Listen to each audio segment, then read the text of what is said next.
It is December 1941. A landing craft cuts through the freezing waters off the coast of Norway.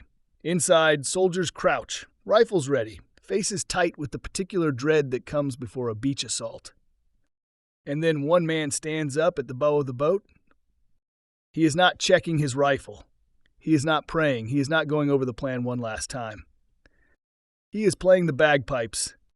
As the craft grinds to a halt on the shore, he jumps out, hurls a grenade at the waiting Germans, and charges screaming into battle with a sword.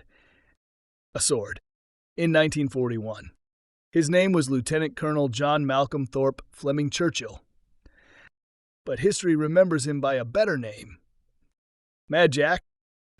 To understand Mad Jack Churchill, you first have to understand that he didn't suddenly snap under the pressure of war. He was always like this. John Malcolm Thorpe Fleming. Churchill was born on September 16, 1906, in what is now Sri Lanka. His father was a colonial engineer, and the family moved frequently. Ceylon, then Hong Kong, then back to England. After graduating from the Royal Military College at Sandhurst in 1926, he was stationed in Burma with the Manchester Regiment. And Burma suited him. He so loved motorcycling that in 1930 he drove over 1,500 miles from Rangoon to Pune, India, to take a course in signals, and this was before there were roads. At one point during that journey, he encountered a hostile water buffalo blocking his path. He did not turn around. He argued with the buffalo. Eventually, one of them backed down. It was not Jack Churchill. While in Burma, he did two other things that would define his entire future. He became an excellent bagpipe player under the tutorship of the pipe major of the Cameron Highlanders, and he became obsessed with archery, not as a hobby, but as a genuine field skill, mastering accuracy at distances that would make most modern archers nervous. By 1936, peacetime army life had simply become too boring for him. Churchill left the army and moved to Nairobi, Kenya, where he worked as a newspaper editor and male model, appearing in magazine ads and as an extra in several movies, including The Thief of Baghdad. He also competed in piping competitions, taking second place at one, possibly because he was the only Englishman competing, and represented Britain at the World Archery Championships in Oslo, Norway in 1939. An army officer, a male model, a film actor, a competitive archer, a bagpiper. This man had not yet fired a single shot in World War II. When war broke out in 1939, Churchill didn't hesitate. He reportedly said, and I love this quote, "I was back in my red coat, the country having got into a jam in my absence." He was recalled to active service and sent to France as part of the British Expeditionary Force. And almost immediately he did something no other soldier in the conflict would do. He killed someone with a bow and arrow. In May 1940, near the village of Lepinette in France, advancing German forces encountered a foe unlike any other.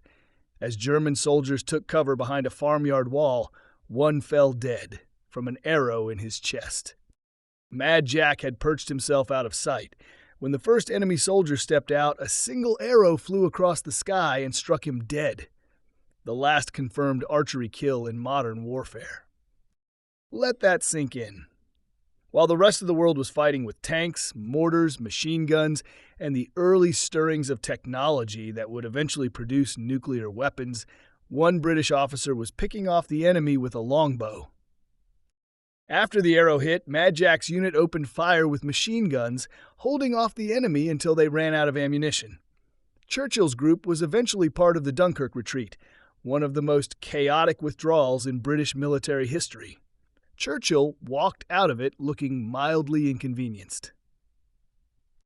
After Dunkirk, Churchill did what any reasonable person would do.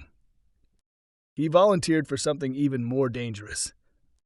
Volunteering for the newly formed Commandos, a special forces division dedicated to carrying out raids against German-occupied areas of Europe, Churchill quickly became known for his dramatic battlefield entrances. The Commandos were Britain's most aggressive fighters. They operated behind enemy lines, hit fast, and left before the Germans could respond. They were, by definition, lunatics with a plan. Churchill fit right in. His standard battlefield kit at this point was a Scottish broadsword, a longbow with arrows, a set of bagpipes, and occasionally a bottle of wine. His motto, which he apparently meant with complete sincerity, "Any officer who goes into action without his sword is improperly dressed." December 27, 1941, Operation Archery, Vågsøy, Norway. The objective: destroy the German garrison, the fish oil factories, and supplies vital to the Nazi war effort. Churchill was second in command of No. 3 Commando.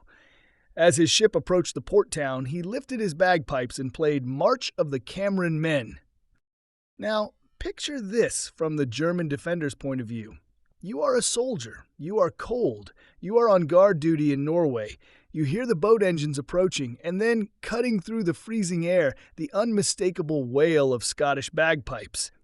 Once the song was over, Churchill tossed a grenade toward the enemy and charged into battle. The raid was a resounding success.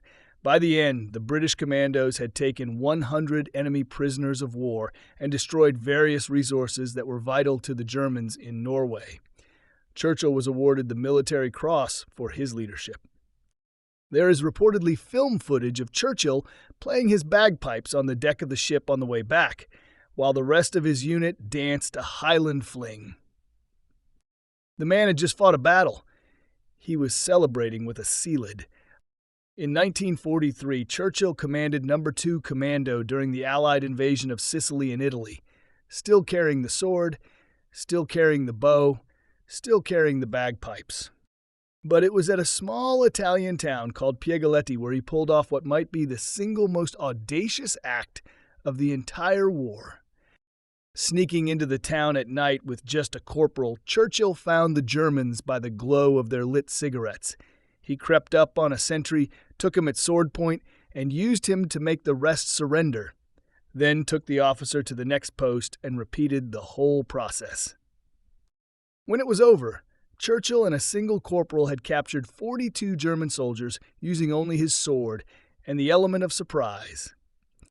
42 prisoners, 1 sword, 1 corporal, 0 bullets fired. He led the men and prisoners back down the pass, with the wounded being carried on carts pushed by German prisoners, and commented that it was an image from the Napoleonic Wars. He received the Distinguished Service Order for this action. And then, because of course, he walked back to town to retrieve his sword, which he had lost in hand-to-hand combat with a German regiment. He went back for the sword. By 1944, Churchill was operating in Yugoslavia, and for the first time in the war, things went badly wrong. During a raid that went sideways, his unit was surrounded and overwhelmed. Out of ammunition, his men dead or captured around him, Churchill did the only logical thing remaining to him. He sat down and played his bagpipes.